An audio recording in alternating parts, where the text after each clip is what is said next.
vocês, ela no último trecho, ela fala o seguinte.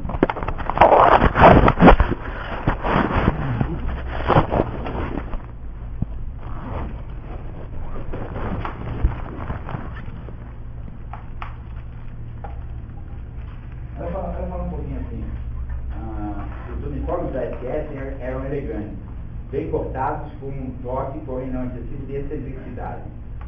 Compare com os outros jaqueta, camisa, gravata, calças, meias, sapatos com cadarços, roupas essencialmente civis, não importa o quanto seja adornado. Enfim, ela vai fazendo uma análise sobre os uniformes da SS. E ela fala o seguinte, os rituais de dominação e de escravização praticados cada vez mais, a arte que mais e mais é devotada a louvar tais temas são, talvez somente uma extensão lógica, de tendência de uma sociedade afluente a transformar todas as partes das vidas das pessoas num gosto, numa escolha, convidá-las a considerar suas próprias vidas como um estilo de vida. Mas quando o sexo se torna um gosto, ele talvez já esteja a caminho de tornar-se uma forma autoconsciente de teatro, que é, afinal de contas, no que consiste o sadomasoquismo. O sadomasoquismo, a partir de uma felicidade, mas um pós-modernismo que lembra disso, então, ele fala assim, que afinal de contas, que consiste o sadomasoquismo. O que é o sadomasoquismo? Uma forma de gratificação que é tanto violenta quanto indireta, extremamente mental. O sadomasoquismo não é só físico, tal, é uma coisa muito na cabeça. Escravo, chefe, né? Escravo, chefe. Esse jogo, correto? Escravo, patrão, quem manda e quem não manda. O sadomasoquismo sempre foi o aspecto mais extremado da experiência sexual, correto?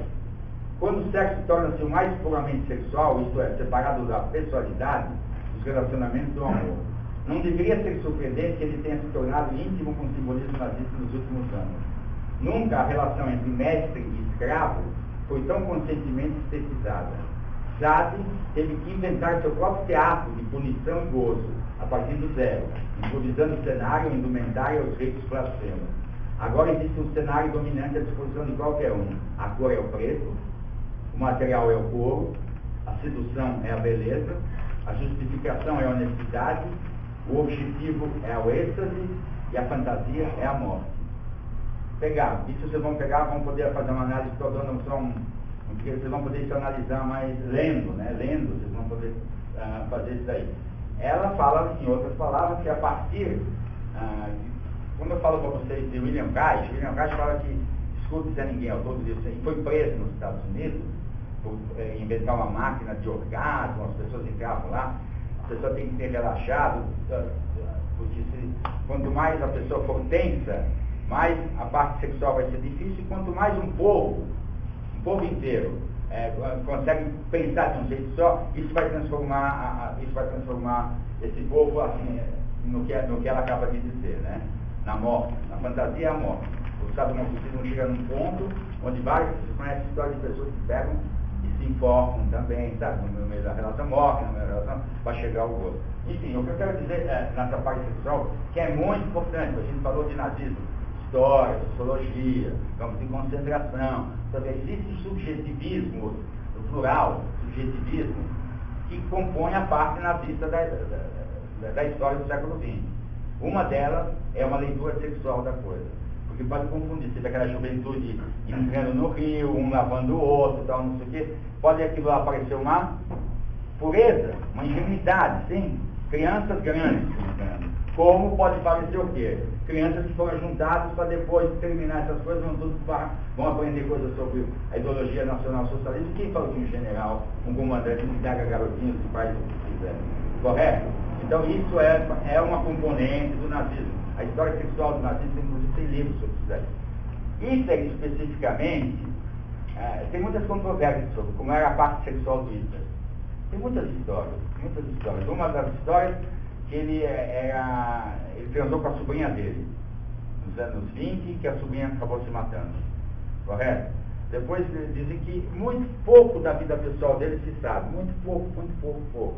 Você sabe que a Eva Braun, ela entrou na história do Hitler apresentada pelo fotógrafo pessoal de Hitler, apresentou ela, então não sei o quê, e ela era uma mulher, assim, alemã, a loira, dos olhos azuis, então não sei o quê. brincava com o cachorro e tal.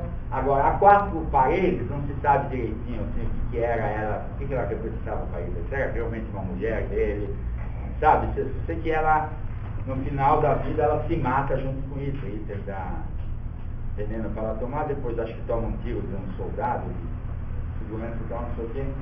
Então, tem essa coisa assim de Hitler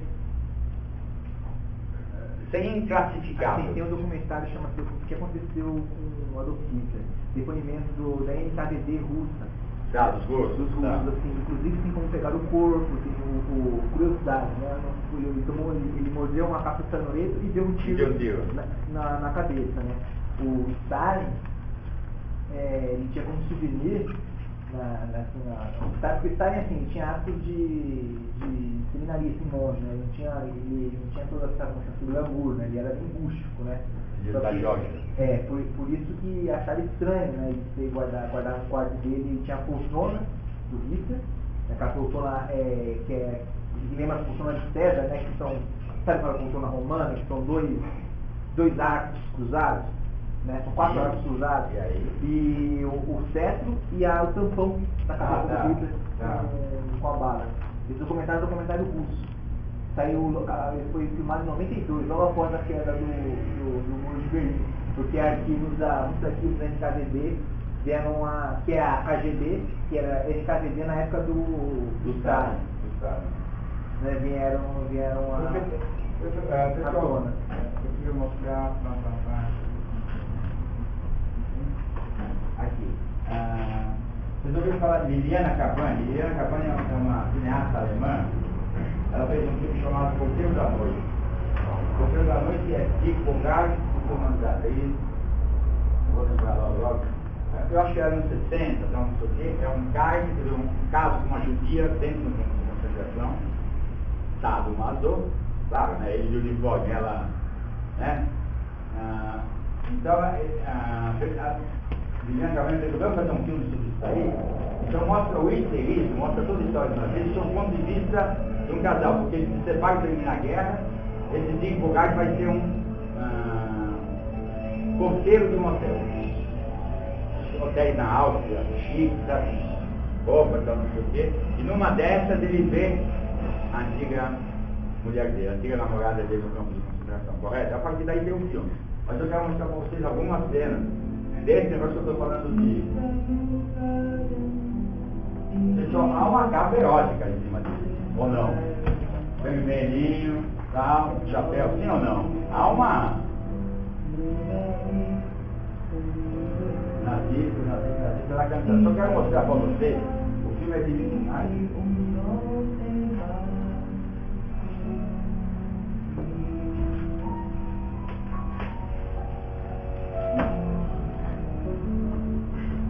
Queria que alguém só falasse, a música alemã cantada era muito também, sabe? Chamamento erótico, muito chamamento erótico. Como é o nome dessa atriz, pessoal? Eu vou mostrar para vocês.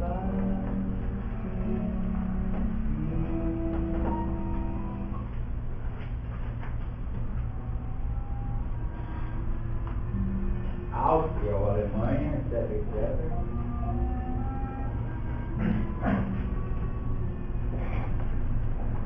Dick Bogart como porteiro de um hotel. Startup, nunca foi nazista, se esforçou, conseguiu. Liliana Cavani é uma grande diretora italiana que fez vários filmes. Dick Bogart, Charlotte Gant, que é o nome da. Alguém já ouviu falar dela? Ninguém? Ok, Dick Bogart. Só vou ambientizar um pouquinho.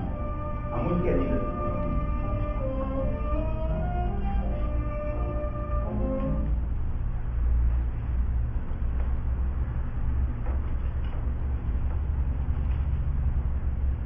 Hotel da Ópera, na Áustria.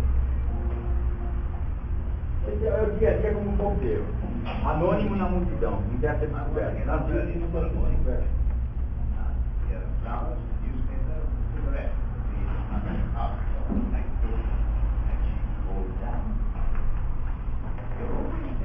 E ele cuida no hotel de várias pessoas, um doente, precisa receber injeção, uma outra, tal, não sei o quê.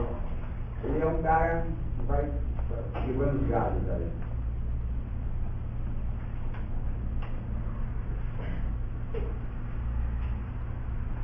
Correto, pessoal? Vamos lá para ver o filme, vamos para frente.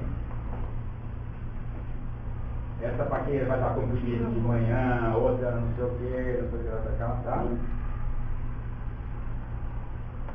Quer pensar com ele, mas não quer, aí vai dar um outro, também precisa da injeção nesse, não sei o que. Aí ela chega com o marido é um maestro, porque é aqui, ó. Olha quando eu estou de sol. Ó, ele deu uma olhada e subiu ela. Esse é o maestro mulher. Ele é um excelente ator. Ele não acredita no que está vendo. A mulher com quem ele fazia loucura dentro do campo de concentração. Lembra dela, pessoal? Vocês não lembram dela, Charlotte mesmo? Ou já está velhinha, viu? Que não está o Brasil aí. Falando sério. Linda. Ela está me percebeu quem é o cara. Correto? Os dois que viviam no campo de concentração, tá? Já viram bem com isso, correto? Ele está em estado de loucura. O cara está de choque, né? Na aula passada, o Márcio, ele se referiu aos estresses nazistas, né? Quando eles iam matar pessoas. Eu vi o jogo das crianças, eu vi o jogo das mães, se estressava, cara. Quer dizer, o estresse do cara que tem que matar, né? Não fala do estresse do outro, fala do estresse do outro. Aqui é a mesma coisa, o cara está estressado porque, né? Por que ele está estressado, né?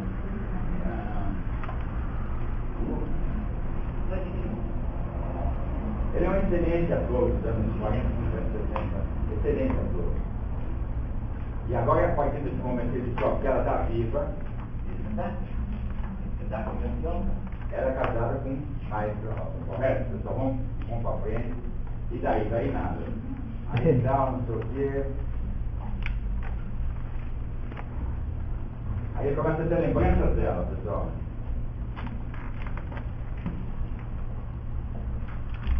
Ele era o cara que filmava, ele era um voyeur. Sabe o cara que gosta de olhar? Ele já descobriu ela na fila de judeus que para conseguir uma consideração. Ele começa a ter flashbacks, né? Memórias, né? E ela está casada com... E ele, ao mesmo tempo, é sustentado por um grupo nazista lá, pessoal. Ela também começa a lembrar, porque ela é jovem, antes de ver. Correto, jovem?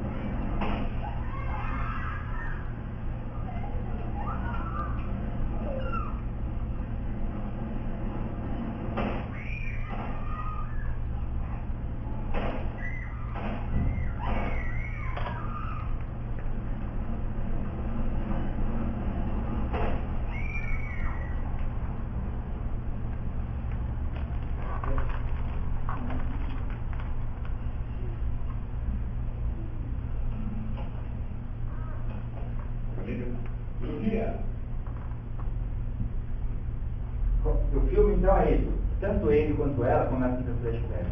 Mais ou menos, né? Aí tem um flashback aqui, né? Aqui. Lembra que eu falei dos corpos, pessoal, antes? Os corpos da invasão, dos corpos alemães robustos que davam outros corpos, são os corpos que ainda estavam alimentados, que vão para a concentração. E depois começam a perder vitamina, né? Perder comida, né? Tudo isso que o Júlio falou pra gente. Tá vendo? Só a maneira de assistir a dor, de deixar a pessoa pelada, já é uma desmoralização. Já começa assim, pessoal. Tá vendo? Católico, judeu, ligando até o gay.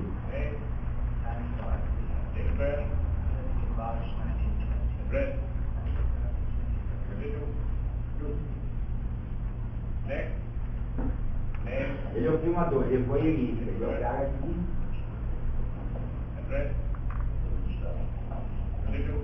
que Já filmou ela de boca, agora filmou ela pelada, correto? Você começando a se fixar com ela. Essa é a tal relação que está do modo de Deus. E ele pode, ninguém mais pode. Ele é o cara. Ele pensando, tá correto, pessoal? Memória, porque até agora eu estava trabalhando no trabalho dele, a vida continua, mas a partir do momento que os dois se encontram, e ela é mulher do maestro que vai tocar na cidade, então a coisa começa a reviver tudo. E aqui, as brincadeiras que ele fazia com ela durante o. Ela já não consegue dormir do lado do marido, o maestro já começa a incomodar, e ela começa a lembrar das brincadeiras e tal. Pessoal, não existe esse negócio que ela não gostava disso. Tá vendo? Tentando matar, mas a brincadeira, como Sado matou. Ó, não para matar. Só para ver se vocês estão dela, correto? Isso é bem violento, isso é sabido quebrado num lugar e tal, uma pessoa noiva. Tem? Então a Liliana Cavani também faz todo um estudo sobre isso. Pouco sobre, né? Sobre. Também que ela é casada com o maestro? O maestro não com o Mano Brown.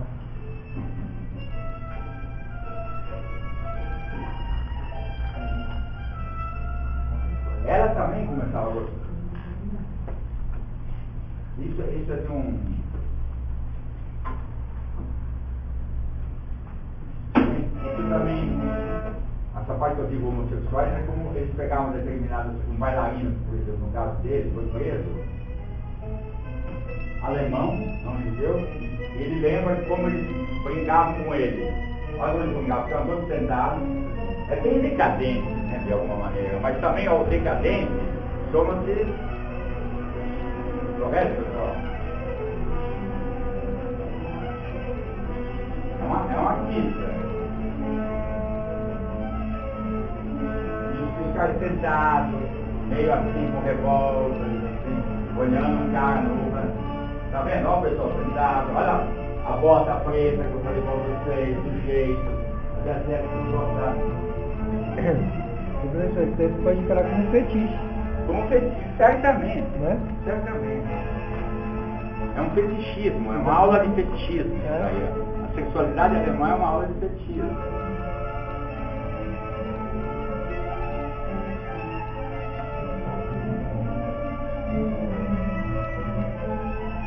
Tá vendo soldados, pessoal? Cada um na sua, tal.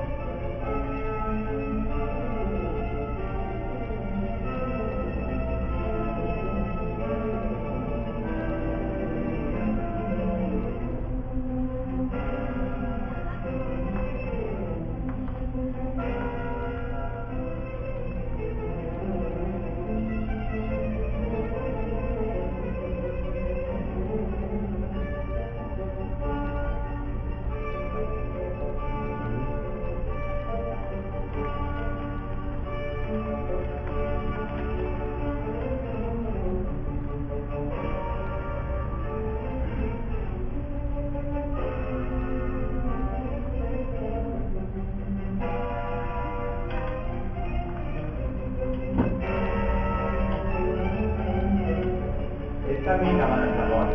Eu andava também nessa loja.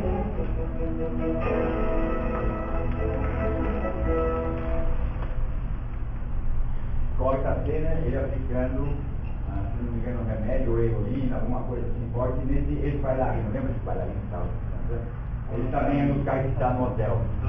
Então tem toda uma parte nazista nesse hotel. Quero mostrar mais pra frente um pouquinho. Ele conversando, tá? Não vou mostrar. Ela com o maestro, né, o marido dela, não, mas ela começa a partir desse momento.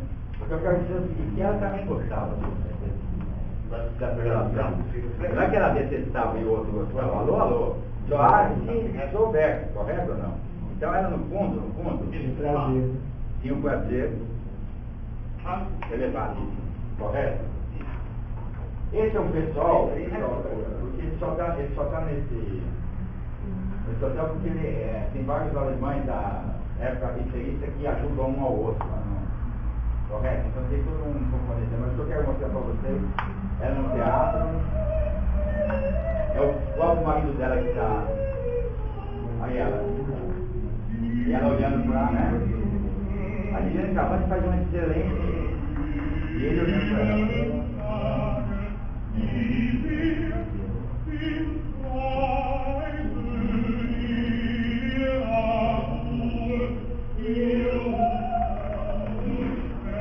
Lembranças, memórias. Como se fosse um teatro, né? Então, é um teatro. Esse pleno.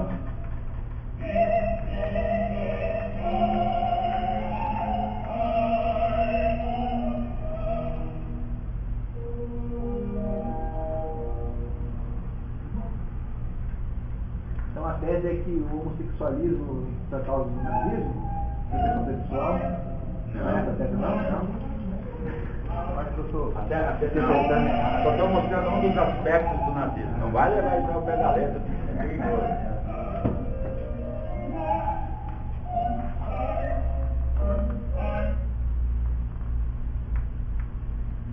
E agora a cena final, pessoal, um olha para o outro e tal. Os dois voltam a se encontrar. E a cena final que eu mostrar para vocês. O maestro tem que viajar e ela tem que ficar sozinha na alta. Aí a partir daí eles sobram a uma relação. E aí a cena que eu queria mostrar para vocês que é a mais demonstrativa do tema dessa aula hoje.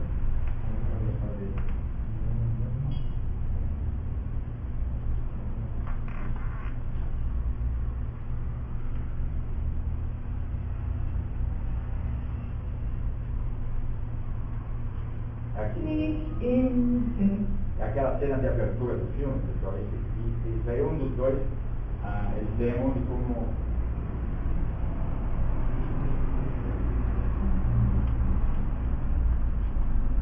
Aí, essa cena do livro. Você se lembra? Ele fala, do you remember? Aquele dia que a gente estava. Com uma máscara, né? 11,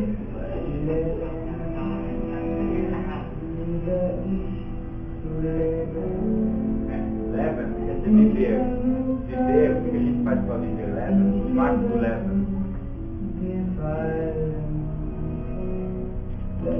É uma festa nazista, festa de tenente, comandante.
Hoje ela já tem 65 anos. Ela tá bem.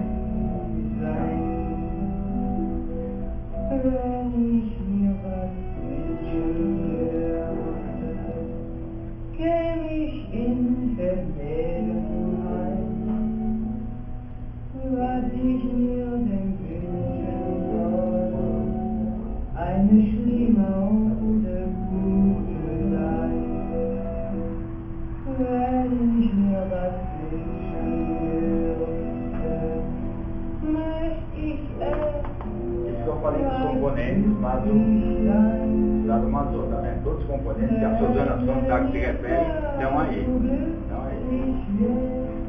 É só poder ler. Olha os uniformes, como são bem talhados, são meio excêntricos também, umas coisas assim, meio, né? A cara dele é fantástica. Sabe, uma decadência. O grande amor dele era ela. Tanto que ela tira ela da da morte, vamos conviver com ele. Isso é de salvo.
Pessoal,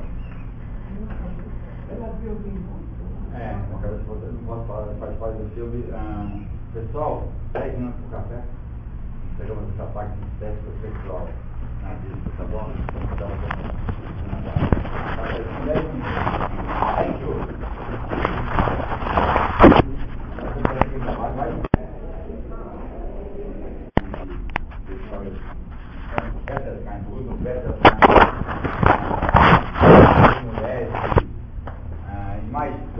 Teodoro Adorno, gente realmente pesquisada nas áreas. Fui mulheres na química, Adorno na filosofia, Bruno Bettelheim na psicanálise infantil, gente que alavancou as experiências, alavancou a sabedoria no mundo. Essas pessoas não aguentaram, quase. Ficaram vivos, sobreviveram, mas passou um tempo e eles se mataram. Bruno Bettelheim com, sabe essa coisa de saquinho plástico, morreu sufocado, outro se matou, tal, não sei o que, não sei o que lá. Então, o que a gente estava pensando, o mundo estava pensando assim, por que gente nesse espírito intelectual assim tão refinado, se matava, sabe, gente assim que era sapateiro, era, sabe, coisa mais simples, assim, conseguiu sobreviver. Não estou falando, tem os anônimos também que se matavam, claro. Está entendendo? E aos anônimos que terminaram a guerra não conseguiu. Eu conheço 2, 3, 4 casos no Bom Retiro, onde eu moro, pessoas de idade que se mataram nos últimos 4, 5 anos, chegando na velhice, 80, 90 anos, tudo quarto andar, uma do terceiro andar, tá tudo gente que passou por guerra. Agora, a pergunta que se faz é por que intelectuais que conseguiram sobreviver, que tem uma cabeça mais refinada, vamos dizer assim, correto?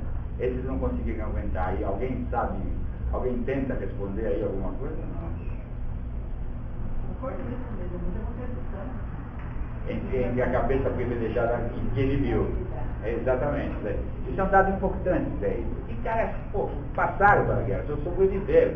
Tá bom, perderam família, foi barra pesada. Mas conseguiram, sabe? E realmente chega na hora H, eles não aguentam 20, 30 anos depois, porque o que eles viram é incompreensível, sabe? Tentaram viver mais um pouco, sabe aquela coisa? Tentaram viver mais um pouco. Então gente muito intelectual se mata, simplesmente abre o jornal e diz que Adorno se matou, Bruno Bettelheim se matou, Primo Levi se matou. Fala, os caras saíram da guerra e se mataram. Pessoal, há todo um comportamento disso, mas isso aí. Outra coisa que eu queria levantar para vocês aí, pessoal, assim, na próxima aula é na sala 107. Vai ser mais um senhor que vai dar a conferência, o senhor Silvio Bandi. Ele é historiador, ele é advogado, Silvio Bandi.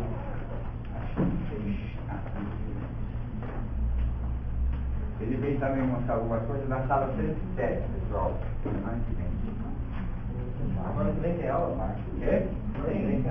Semana que vem tem aula, dia 12. O que não vai ter aula é dia 19. Daquela semana. Sala 107 é dia 12 do 11. Correto? Pessoal, sala 107. Porque lá vai ter vídeo. Essas coisas vão mostrar. Eu só queria levantar uma coisa assim para vocês, que também é uma questão aí que está se colocando. Como que é Israel? Qual foi o efeito do Holocausto?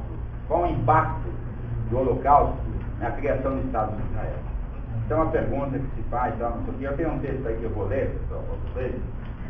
Se alguém tiver perguntas a responder, porque atualmente quem vai ver o conflito do Oriente Médio, atualmente, hoje, né? Palestinos, judeus, Síria, Líbano, correto? Al-Qaeda, toda a problemática do Oriente Médio. E de muitos lugares vem frases do tipo: os judeus estão fazendo com os palestinos, os alemães fizeram com os judeus. Aí alguns palestinos começaram a se chamar: nós somos os judeus dos judeus. Correto? Essa frase é forte, essa frase é muito forte. Para quem passou por tudo aquilo e ainda é acusado de nazista, né? Isso é um impacto tremendo. Imagina uma pessoa que passou por todos os negócios e fala assim: você ou teu povo é nazista, porque está matando palestinos. Primeiro, o que estão fazendo os palestinos é um problema, separação de terra, não querendo dar o... Sabe? Se eu vou explicar, isso faz parte da política interna do governo de Israel, partido de direita, esquerda, né? E é lembrar também que Israel é o único país lá do Oriente Médio que faz eleições. As últimas, estou fazendo isso, já vai ser convocado para outra. Quem teve eleições há pouco tempo foi o Egito, dentro do negócio chamado Primavera Árabe, dentro do conceito de Primavera Árabe. Mas é uma eleição que quem foi eleito são os irmãos muçulmanos, sabe? São seis, são o pessoal que quer a volta da Sharia. Sharia, que é Sharia, a lei islâmica. Para mulheres, para homens, para crianças, para véus, essas coisas todas. Quer dizer, a eleição do Egito ainda não mostrou o que vai acontecer, o que pode vir a acontecer. Assim na Tunísia também. Então eu queria ler um trecho para vocês sobre a criação do Estado de Israel e o Holocausto, pessoal. E, enfim, se vocês concordam ou não concordam, quem quiser levantar a questão, pode levantar. É o seguinte: Israel, como toda nação, é baseada sobre uma série de mitos de fundação, cuja essência é a adoção de tradições arcaicas e atávicas a serviço do nacionalismo que sempre se renova. O holocausto do judaísmo europeu, foi e segue sendo uma pedra fundamental na construção de uma nova nação. Quer dizer, quando Israel foi fundado, o holocausto estava muito presente naquilo tudo. Não era que vai ser criado um Estado de Israel, onde os judeus vão poder morar, não. O holocausto tinha acabado de acontecer. Em 1945, Israel foi fundado em 1948, com Davi Ben-Gurion, primeiro-ministro. O holocausto do judaísmo europeu foi e segue sendo uma pedra fundamental na construção da nova nação. O holocausto não somente reivindica a necessidade de um Estado judeu soberano e independente, como ela também destaca a tensão entre os judeus da diáspora, perseguido e aniquilado, e os judeus de Israel, o homem novo do renascimento nacional. Isso é muito importante. Quando Israel foi fundado, quando as pessoas vieram do Holocausto falar, eles não eram bem vistos pelos judeus que estavam lá. Os judeus que estavam em Israel queriam se despir dessa fantasia do judeu encurvado, que vai para a morte como carneiro, sabe, como carneiro e tal. O novo homem israeli é o homem robusto, é o homem forte, o homem da guerra, o homem correto, o homem que não vai levar mais desaforos para casa, correto? Não vai querer. Então, muitos judeus que chegavam da Europa, totalmente aniquilados, sem roupa, sabe, sem nada, eles eram vistos assim pelos israelenses de uma maneira assim, sabe, nós não gostamos muito de vocês, sabe? Tipo, nós não gostamos, mas o que vocês fizeram não foi legal, não reagir, não fazer nada, sabe, ao contrário de nós que, sabe, gostamos da nação, sabe, o nacionalismo novo que chegou.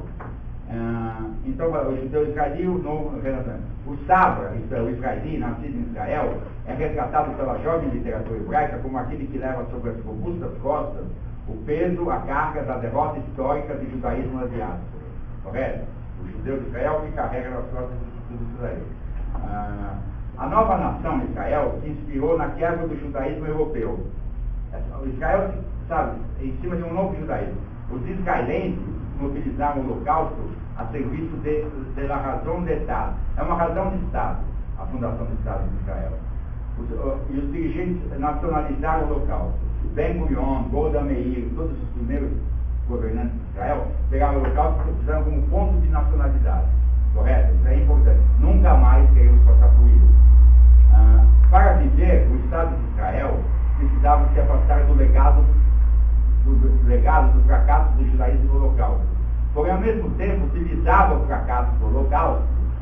como instrumento de uma maior legitimidade do novo Estado judeu. Vocês entenderam essa contradição? Não queriam ver, mas ao mesmo tempo precisavam disso para mostrar o quanto o Estado de Israel é isso aí. O Holocausto na cabeça, na memória das novas gerações israelenses, se tornou o maior incentivo da força militar, a maior justificação da tenacidade israelense frente aos seus inimigos. Ao mesmo tempo, inspirou as novas gerações a um desprezo pelos judeus da diáspora. O judeu de Israel olha meio o judeu que não mora em Israel, meio, sabe, porque o judeu de Israel, ele acha que só dá para ser judeu totalmente dentro de Israel. Não tem cabimento ser judeu fora de Israel, depois do que aconteceu.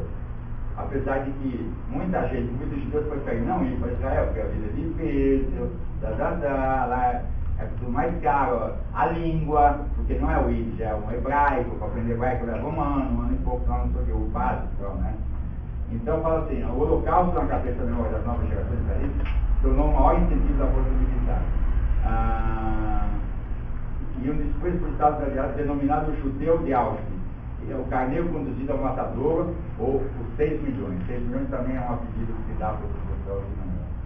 Hannah Arendt, no seu livro Eichmann em Israel, Eichmann foi preso, o Simão Wiesenthal criou a dica, prenderam, levaram, fizeram julgamento, foi o primeiro cara a ser condenado à morte dentro de Israel, ele morreu em Israel. Hannah Arendt, no seu livro Eichmann em Israel, faz uma análise da qual o Holocausto deve ser explicado a partir da perspectiva histórica judaica e no contexto da história judaica durante o regime nazista. Acontece, agora, com a história israelense, ela nega esse holocausto, ela foi rechaçada, essa tese de Hannah Arendt, que o holocausto faz parte da história judaica, da história do povo judeu, os dirigentes israelenses, os historiadores israelenses, acontece que a historiografia israelense negou essa análise, ela foi rechaçada, pois preferiu analisar o Holocausto através da perspectiva do movimento nacional judaico. Correto? Um fala que faz parte do povo judaico, outro fala da perspectiva nacional, da criação do Estado de Israel. São duas visões de história, isso é importante. A Guerra de 6 Dias, não sei se vocês lembram, Israel era para ser atacado por vários países, Israel em 6 dias conseguiu derrotar todos eles, atingindo a aviação, principalmente a aviação desses estados que atacam dentro dos aeroportos. A Guerra de 6 Dias é a brilhante vitória de um exército de israelenses, foi declarada como uma resposta definitiva ao Holocausto. Olha como o Holocausto estava tão impregnado lá, que quando ganharam uma Guerra de 6 Dias, falaram, isso é a resposta ao Holocausto. Na verdade não é, pessoal, isso é a resposta à situação geográfica daquela área. Não tem lá que foi o Holocausto. Né? Com a liberação do Muro das Lamentações, na Guerra de 67, a sociedade israelense perdeu o racionalismo político. A partir daí, pintou uma grande euforia entre os judeus de Israel. Nós somos o máximo, ganhamos 6 países, Jordânia, Síria, Líbano, Egito, mas não ganhamos de 6, a partir daí pintou um grande, e aí foi o erro israelense. Aí foi o grande erro israelense que nos leva até hoje à situação como está. Porque se Israel tivesse analisado bem e talvez não passasse por essa coisa militar grandiosa, ele devolveria algumas coisas. Já na época, metade do exército, Dayan, mais alguns caras, vamos devolver, pegamos, ganhamos uma guerra, vamos devolver, tchau, sabe aquela coisa? E a vida continuou. Não, resolveram. O que está aqui daí? Aí que começa o conflito palestino de uma maneira mais intensa. Os palestinos falam, muita coisa aqui é nossa, sabe? Em nome da guerra, pegaram nossas coisas. De certa maneira, há uma radicalidade do Estado de Israel com relação ao problema palestino. Sempre que alguém tenta, de alguma forma, amenizar essa problemática, negociar, fazer buscar uma solução negociada, sempre existe uma reação por parte do próprio povo de Israel. Existe uma radicalidade mesmo. Você recebe a questão palestina. Aí o que poderia ser isso? Não, isso aí é o seguinte, os dois povos, são dois povos meio, assim, que tomaram na cabeça, né? Porque quando foi fundado o Estado de Israel em 48, todos os países árabes em volta declararam guerra, que eram contra a colocação do Estado de Israel dentro do Oriente Médio. Quem fez isso aí na ONU, na partilha, foi Oswaldo Aranha, foi o ministro brasileiro, então não sei o que lá. Inclusive tinha um kibbutz brasileiro, uma aldeia lá, conseguiu pegar o martelo dele na sessão da outra, o martelo. Esse martelo está guardado no kibbutz como se fosse uma versão. Mas nessa época, ao mesmo tempo, houve uma questão, porque se os países árabes tivessem aceitado Israel, a história seria diferente. Eles não aceitaram, Israel teve que ir para cima, se chama Guerra da Libertação. Nessa Guerra da Libertação, quem dançou? Os palestinos. Sabe os palestinos que moravam lá? Guerra, tudo guerra tudo que nada, eles pegaram para arrancar, chamado o comércio dos refugiados. Vão para Líbano, vão para Jordânia, correto? Começam a se espalhar. Então, há de alguma maneira um erro de cálculo, tanto dos árabes e depois dos israelenses. Quando os israelenses ganham a guerra de 6 dias, se instala o superpoder deles. Nós somos um massa, entendeu? Nós somos os caras do Holocausto deviam ter agido como nós agimos, sabe? Uma coisa assim. Nós, judeus de Israel, que somos os verdadeiros judeus. Porque os judeus que estiveram nesses assaltos, em campo de concentração, esses não se levantaram, não fizeram nada. Há uma bronca. Inclusive, jornais falados em Yiddish, que é a língua do pessoal que veio da Europa, eram rasgados, eram queimados quando estavam nas plantas. Só se podia falar hebraico. Nem a língua Yiddish, né, podia ser mais falada. Tem que ser falado hebraico. Hebraico é a língua dos novos judeus, correto ou não? Bom, só terminando aqui. A guerra de 6 dias é o Muro das Lamentações. Aliás, tem uma piada no Muro das Lamentações que fala assim, como é que é? Que por que a mulher israelense não fala muito? Porque desde pequena ela é colocada no Muro das Lamentações para aprender a falar com as paredes. Nem o marido responde, nem os filhos não, então ela fica sozinha. Então, o significado da guerra de Yom Kippur, que foi em 73, essa guerra de 67 é uma, vitoriosa. A guerra de 73, Israel perde a guerra. A linha Bar-Lev, no deserto de Sinai. O significado da guerra de Yom Kippur mudou o contexto vitorioso da guerra de 67, correto? Estava todo mundo alegre, 67 nós somos um macho e tal, né?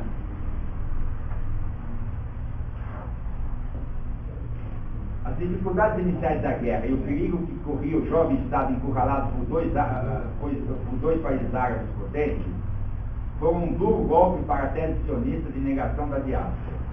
Porque os israelenses só vamos negar a diáspora, o judeu verdadeiro mora aqui. Mas com essa iminente tomada, essa iminente perda, né? Eles começaram a considerar isso aí. De repente, Israel não era a única exclusiva garantia para a existência judaica. Em 1973, correto? Estava o Egito aqui, estava cercado. A excessiva confiança, inclusive a arrogância que caracterizou a sociedade israelense depois da Guerra de 6 dias, foi substituída por uma mentalidade de gueto, novamente o gueto, sabe? Novamente Israel, sabe, se fechando como na Europa se fechava as cidadezinhas pequenas, sabe? Lembra? O Sr. Júlio falou. Uma mentalidade de gueto, por um dramático renascimento do mito de Massada, a última fortaleza judaica que resistiu à ofensiva das legiões romanas no ano 70.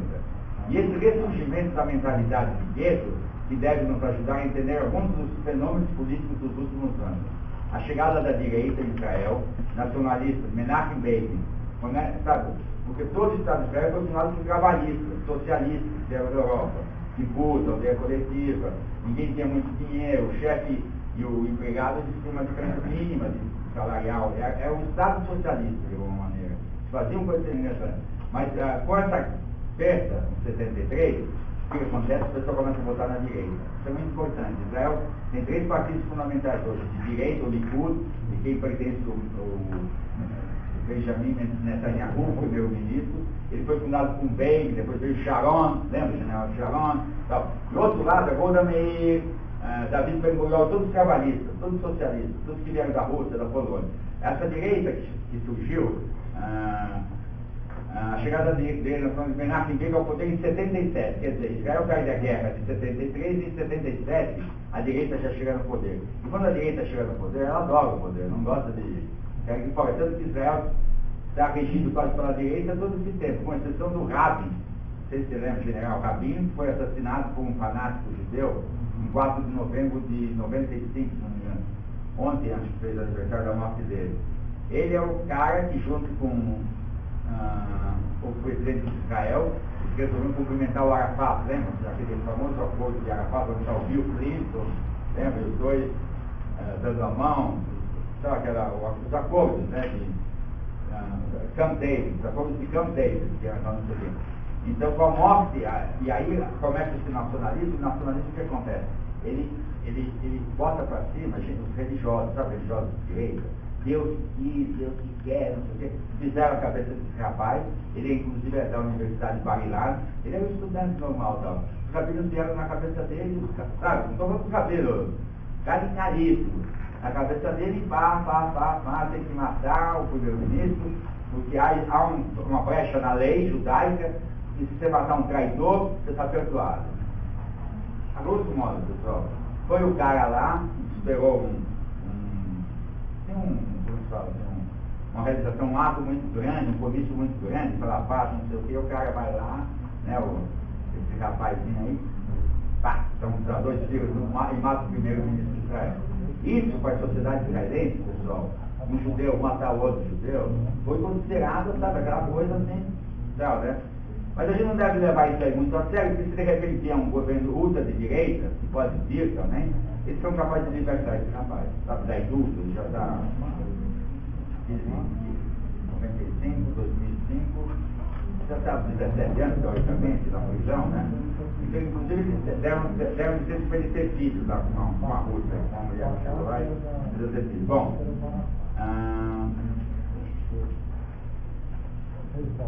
aqui, 77. Nesse ano de 77 foi criado também o Bloco dos Fiéis, Gush Emunim, em hebraico, Bloco dos Fiéis. Então, o núcleo mais duro dos religiosos nacionalistas nos territórios ocupados, que para os judeus chama Judéia e Samaria. Ele chama Judéia e Samaria por causa dos nomes bíblicos. E os árabes, os palestinos, chamam de Palestina. E na verdade a ONU criou dois estados para dois países, né? Judeus e palestinos. Então, em 77 foi criado esse negócio. Por que tem até hoje os territórios ocupados esses colonos, sabe os colonos que não querem sair? Os colonos foram criados nesse ano, em 77, correto? E começaram a ocupar territórios ocupados, correto? Esse é o grande lance. Aí começa os homens bombas, começa uma série de coisas, tá, né? Você lembra? Uma série de mas os religiosos nacionalistas nos territórios ocupados, Judéia e Samaria.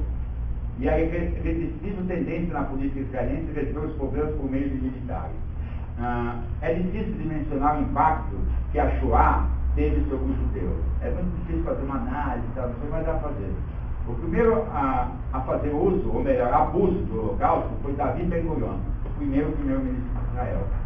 Ele nacionalizou a Shoah a serviço dos seus grandes desígnios, isto é, a criação do Estado de Israel e a irrevogável legitimidade de sua existência.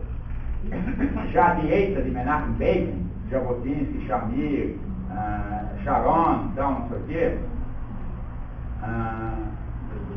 é uma direita mais leve, ele mobilizou a Shoah, mobilizou o Holocausto a serviço de uma ideologia partidária, o Beirut, o primeiro partido de direita de Israel, da qual muitos israelenses discordavam personalmente. Para Ben-Gurion, a eliminação da história judaica da diáspora era um ingrediente capital. Um famoso escritor, Chaim Chazak, íntimo amigo de Ben-Gurion, colocou na boca de um dos seus heróis as seguintes palavras: eu me oponho à história judaica. Um cara fala dos alunos. Eu proibirei os nossos filhos de estudar a história judaica, porque temos de ensinar aos nossos filhos a desgraça e a vergonha de seus pais. Correto? Eu lhes direi simplesmente: meus filhos, nós não temos história. Desde o exílio, a destruição do templo, os pogroms, somos um povo sem história. Isso é um personagem que é falado isso aí.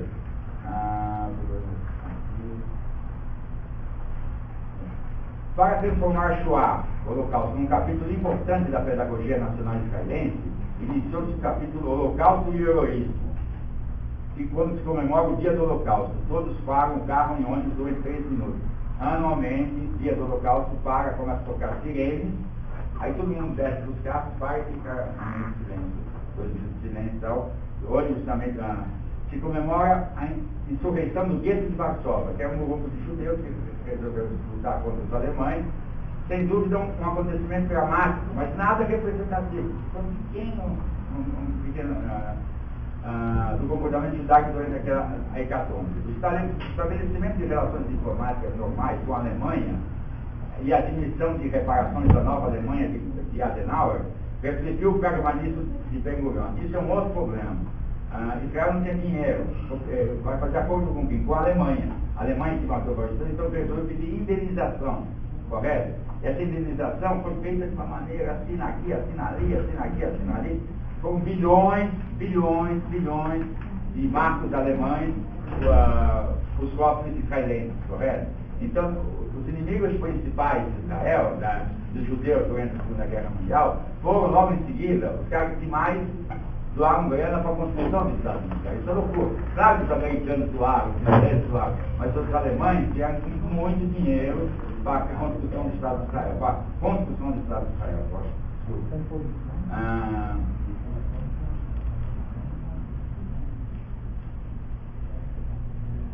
Quando Begin chegou ao poder, quer dizer, a direita israelense, quando chegou ao poder, em 1976, tudo que Ben-Gurion tentou fazer, Begin joga isso tudo fora. Num sentido agudo e eminente, que a sociedade de Israel ser varrida do mapa, Begin volta com a mentalidade de Goethe, o abuso da metáfora inspiradora da Shoah e a ideia de que o poder militar de Israel é o único capaz de curar os traumas do passado. Quer dizer, o pessoal da direita mais militarista ainda, querendo bomba às cabeças, correto? Em cima dos árabes, em cima dos árabes, vamos para cima. Begin, como possível por uma obsessão, comparou os árabes aos alemães. Quer dizer, não tinha isso daí a ver. Alemães, árabes em relação ao Estado de Israel é outra coisa. Mas ele chegou ao ponto de falar que Arafat era uma espécie de híbrida. Ou todos os líderes árabes, palestinos, eram como se fossem comandantes da SS, por causa do trauma que ele perdeu toda a família, tal, não sei o que lá. Begin, combustido por uma obsessão, comparou os árabes aos alemães de ontem. Os guardas de Arafat como SS, e o Arafat como reencarnação de Hitler. A mitologia nacional israeli necessitava, já estou terminando, pessoal, da Shoah, para sublinhar o abismo sagrado entre o judeu e o israelense. Para fazer uma coisa bem entre judeu e israelense, a Shoah era precisa. Shoah era aqueles judeus que se abaixaram como cordeiros ao matador. O israelense não. O judeu israelense não vai fazer isso aí. Tanto que a criação da bomba atômica em Dimona é feita logo depois da criação do Estado de Israel, com a ajuda da África do Sul, com a ajuda de alguns países. Israel até hoje não fala que tem a bomba atômica. Nem vai falar que tem a bomba atômica, mas todo mundo sabe que tem, todo mundo sabe que tem. Então, agora que o Irã está querendo construir a sua bomba atômica, Israel fala que eles não podem ter a bomba atômica. Aí os iranianos falam, porque vocês têm? Aí os israelenses falam, mas nós não usamos, nós não temos, nós não usamos. Então fica esse jogo de esconde aí de artefato nuclear, só que isso é perigosíssimo, pessoal, hoje em dia. Porque é o seguinte, porque o Ahmadinejad já falou várias vezes que quer tirar o Estado de Israel do mapa. Já falou várias vezes. Ele falou, inclusive, que o Holocausto não existiu. É um dos negadores do Holocausto. O Holocausto não existiu, é uma invenção judaica, correto ou não? Israel é um câncer dentro do Oriente Médio e nós temos que estripar esse câncer. Israel ouve isso, fica louquinho para a bomba atômica que está agora da Lã de Rosa, para soltar em cima dos iranianos. Só que não solta por quê, pessoal? Porque se soltar, a loucura é total. Porque tem Obama sendo eleito amanhã, depois de amanhã, ou o Romney, Aliás, se o Romney for eleito, pessoal, vai ter uma mudança de Oriente Médio, eu acho que brava, pessoal, muito forte, eu estou achando. Ele vai, é daqueles que falam, pode atacar, sabe? É tipo Bush pós-moderno, sabe? Um Bushinho pós-moderno. Eu torço ardentemente pelo Obama. Se eu pudesse votar, eu votaria no Obama. Não que ele mexeu muito no Oriente Médio, nesses 4 anos que ele passou no Oriente Médio, o Oriente Médio foi muito pouco, sabe? Ele se preocupou mais em tirar soldados do Afeganistão, soldados do Iraque, levar os capazes para casa, correto ou não? Agora, nessa segunda parte, se ele for reeleito por mais 4 anos, o que ele pode fazer? Não sei o que, ele conta muito com o lobby judaico dos Estados Unidos, correto? Então o que ele pode fazer? Ao mesmo tempo, Romney, se entrar, pode ser uma coisa mais pesada. Ninguém sabe direito. Eu tenho dúvidas com esse Romney, eu tenho tremendas dúvidas. Agora a loucura é a seguinte, Obama, ele fez 4 anos de mandato, e ele está empatado, hoje está empatado, 48 a 48. Quer dizer, o outro, o que ele fez? Assim, para mostrar que era bom. Papo, e foi governador de não sei da onde, lá, de um estado americano. Isso é a experiência dele. O Obama conseguiu pegar o país numa tremenda tranqueira, negócio de crise econômica, assim, crise econômica, Al-Qaeda, e conseguiu matar o líder da Al-Qaeda, está conseguindo recuperar, mas a situação americana para melhorar vai demorar muito tempo. Então talvez hoje saiu uma reportagem muito interessante do Estadão, uma mulher de 63 anos de idade, mais um marido de 65 anos, morando, ela ganhava $100.000 por ano. O marido trabalhava tudo legal, não sei o quê. Perderam o emprego, perderam a casa, e estão morando, sabe, uma espécie de uma chacrinha, sabe, num sítiozinho onde não tem água quente, onde o banheiro é fora. Ela falou, eu me aguento, tudo bem, então, meu marido, não sei.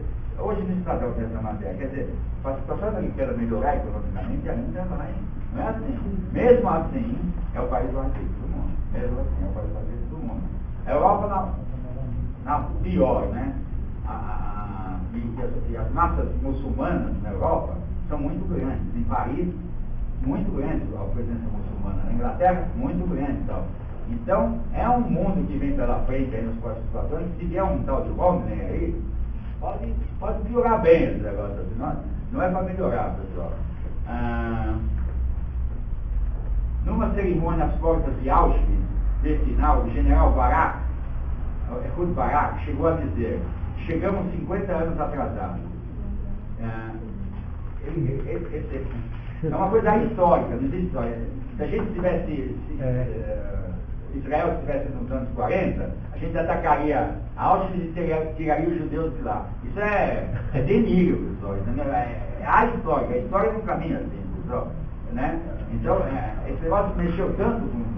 Então, hoje, qualquer milico, qualquer menino que entra no exército de Israel para ficar 3 anos, eles levam logo de cara para essas marchas da vida, sabe essas marchas da vida? Levam direto. Um dos aprendizagens, essa motivação para ser soldado, parte por esses filmes que eu tenho mostrado para vocês desde o começo do curso, e eles vão diretamente nesses locais, campos de concentração, vão ver esses cabelos, dentes, etc. E finalmente aqui, ó, eu falo assim, essa declaração é tão uma história que foi esquecida o fato de que a própria criação de Israel, seu exército soberano, só foi historicamente possível depois de Auschwitz. Ele fala, nós chegamos 50 anos atrasados. Não tem essa, na história tem essa, infelizmente. Pessoal, basicamente é isso. Eu ainda vou falar mais um pouco sobre Israel, mas eu queria que vocês entendessem o impacto da Shoah, do Holocausto, dentro do Estado de Israel, correto? Há um impacto lá, há uma coisa muito forte lá, todo ano se comemora. E um dos caras que fundou o Yad Vashem, o Museu do Holocausto, um dos caras diretores, veio para o Brasil agora, há pouco tempo, convidado pelo Instituto Vladimir Herzog, para mostrar para os brasileiros, tentar mostrar para os brasileiros como se faz essas coisas de memória. Museus de memória, parar o país por 2 minutos, o ensino, pedagogia do Holocausto nas escolas, correto? Como que você faz? No Brasil também, a ditadura militar está louquinha para ser esquecida. Todo mundo está pintou agora esse grupo, né? Grupo da memória, correto ou não? E não poder julgar, mas pelo menos dar resposta para as famílias que perderam os seus entes queridos e que agora não se sabe onde estão. Não sabe se estão enterrados no Araguaia, no Amazonas, então. E o Exército sabe. O Exército sabe disso aí. E o Exército não quer dar ficha, não quer dar relatório, não quer nada com nada. E ainda quer ser, imagina, pessoal, o Brasil é um dos últimos países da América Latina que ainda não levou os seus militares para tribunais. O Chile levou, a Argentina levou, estão presos. Muita gente levou os militares para o Uruguai, etc. O Brasil ainda resiste. E o Brasil passou por quem? Fernando Henrique Cardoso, por Lula, pela Dilma, só agora, quase 1 ou 2 anos que está pintando aí uma organização de memória, muito de leve, porque a coisa tem que ser muito em outra escala. Tem que pegar as pessoas, entender e já ser julgado. O Brasil tem uma dificuldade muito grande, sabe, de organizar a sua memória, de organizar o que aconteceu no recente, é recente o que aconteceu. E se deixar barato, essa coisa vai embora e ninguém mais tem. Então o que eu quero falar é isso, porque essa memória do Holocausto que eu falei é uma memória do racismo, é uma memória de direitos humanos, é uma memória do genocídio. Tudo isso que nós estamos falando bate forte, não só em judeu, israelense, negro, brasileiro, japonês, etc.